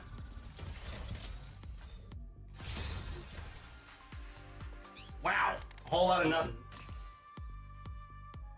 Got a pilgrim, and that's not exactly the pilgrim I want. You know what? Fuck it. One more can't hurt. I got more tickets to spare.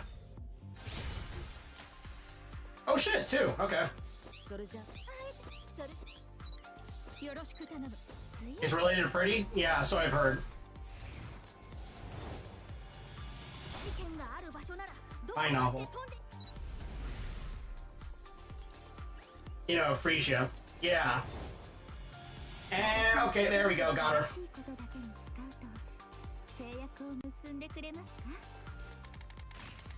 Bing man, bada bop, we got her. Sick. Alright, we're gonna do this real quick then.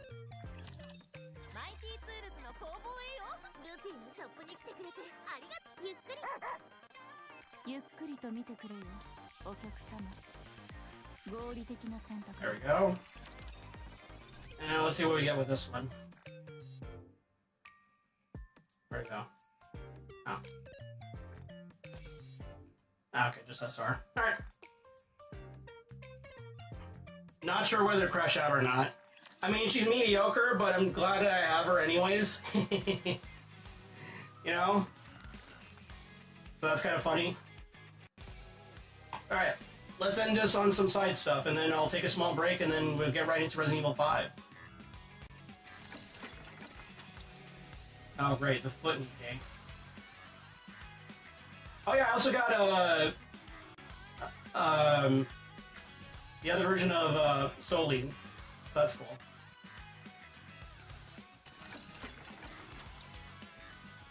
Mediocre implies she has some use. True. I sent a clip. Oh god. Oh god. Okay, hold on. Him send a clip. Well, might as well be obligated to look at it. Let's play this on stream.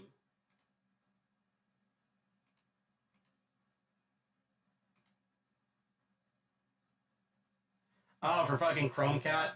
Yeah.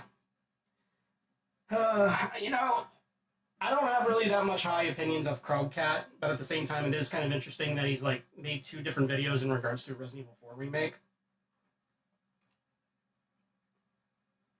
With a director. Alright.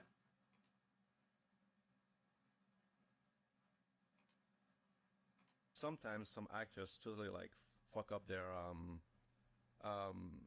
auditions, but if I feel the vibe is right and I can work with them, I'll go for that one rather than someone who did a perfect read, but I can feel like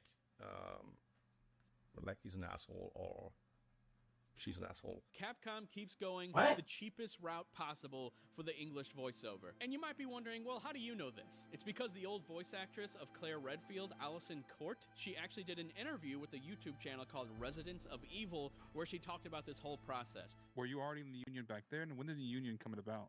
I was union. I've always been union. You always, Oh. since the very beginning. So all of these fans who are like, well, it was your fault for joining a union and demanding more money. It's like, guys, get a grip. Mr. Kennedy, Mr. Kennedy.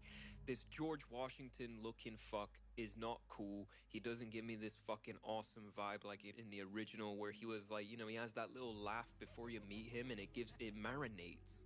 Leon doesn't even meet Sadler until near the end of the game, and he only meets with Salazar 3 times before the boss fight with him. This causes Leon, Salazar, and Yeah, this I can agree.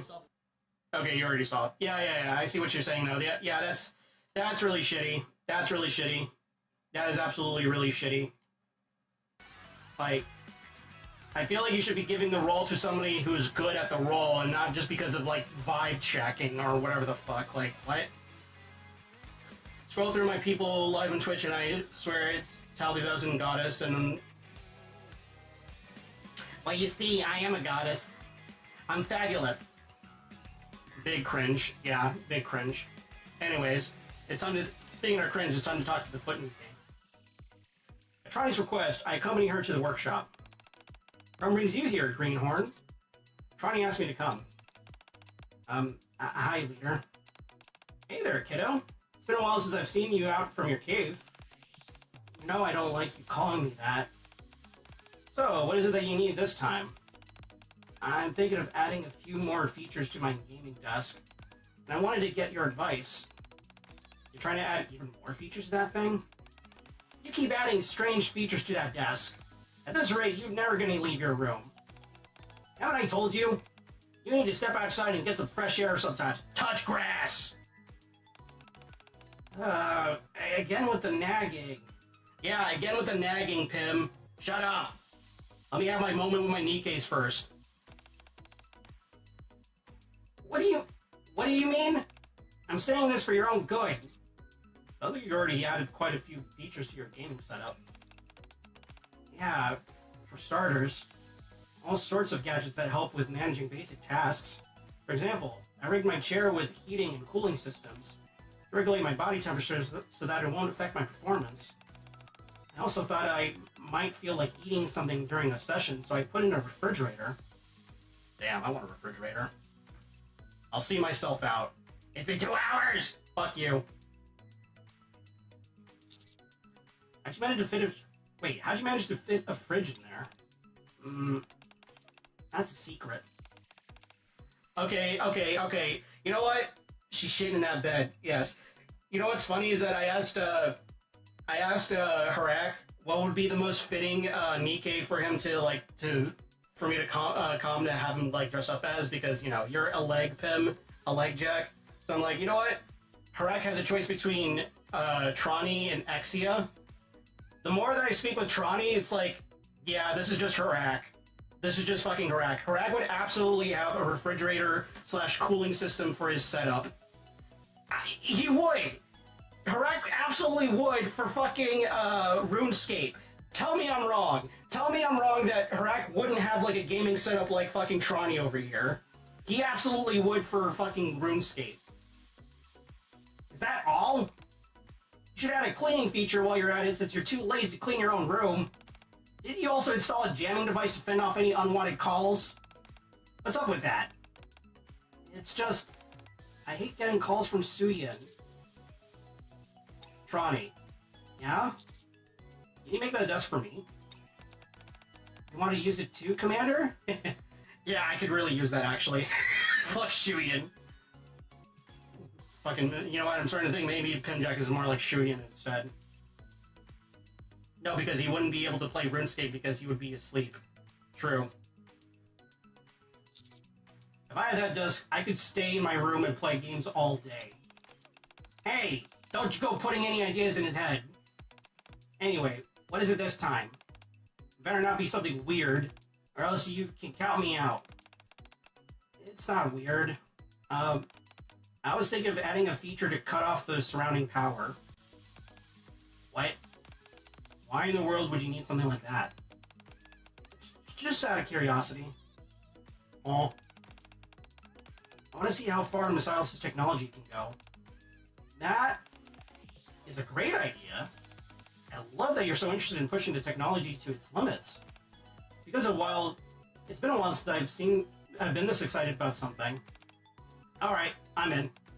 Yes! Here, I've drawn up some blueprints. The Stranian leader looked through the blueprints and started to talk shop. I'm completely lost as to what they're discussing. I'll just sit here quietly. Based. How about this? Whoa! Stranian manipulates a newly furnished keyboard attached to the desk. The workshop lights flicker and then turn off. Hey, what did you do? Don't go switching off the power in the workshop. Sorry, I was just curious if it works. Certainly seems like it. Of course! We should never doubt Messiah's technology. There's nothing we can't do. I can see that. Now I can use this whenever I'm too lazy to get up and turn off the light. See? This is what Harak would do. This is what fucking Harak would want. Harak would want something like this so that way he can, like, optimize his RuneScaping. Huh? Or when I'm about to lose to a leg again. Okay, that's actually kind of funny.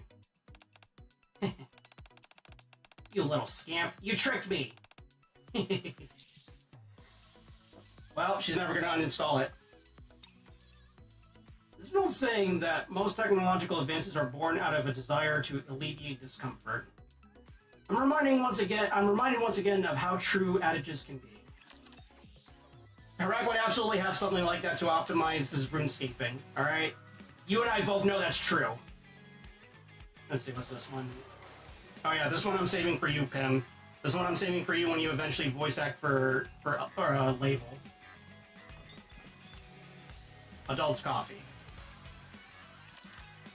Yeah, I got this Celine the other day. Hey. Hey, can I get a cup of coffee? Hang on. Customer. Rima reaches out and points at someone. Another customer? Oh, hey, Commander. Hey, what are you doing here? Heh, it's nothing, really. This is my regular coffee spot. You drink coffee now? Heh, I'm not the Celine you used to know. Both my mind and body have grown. Oh, I see. I like her smug face. She really does remind me a little bit of, Komachi Panko. You know, you got the whole week to do these, right? Yeah, I know. Alright, last one. Alright, I'll do... Sunday I'll do more of these. Of course, enjoying coffee like an adult is... Order? Oh, right. I totally forgot to order. The usual adult coffee, please. 2 cups.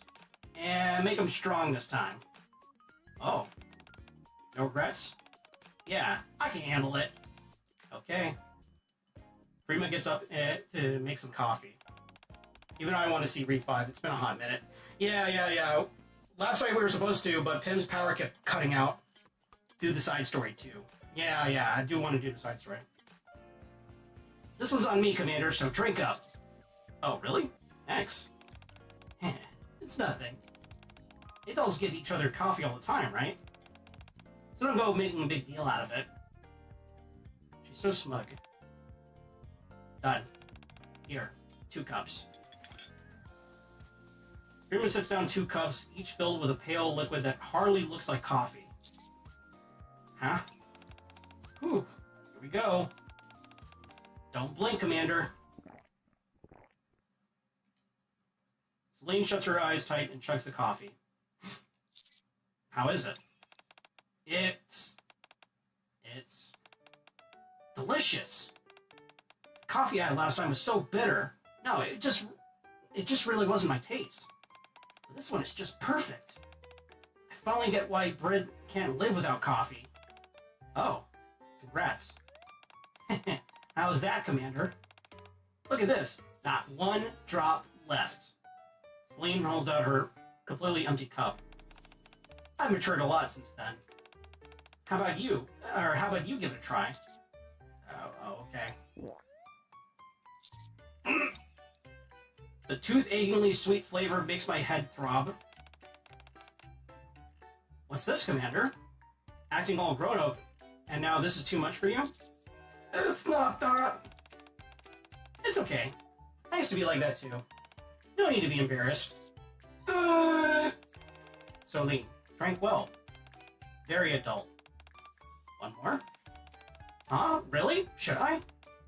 Got it. Watch closely, Commander. I'll show you what it really means to be an adult. Excited, Celine gulps down a few more cups of coffee in a flash. And the result? You okay?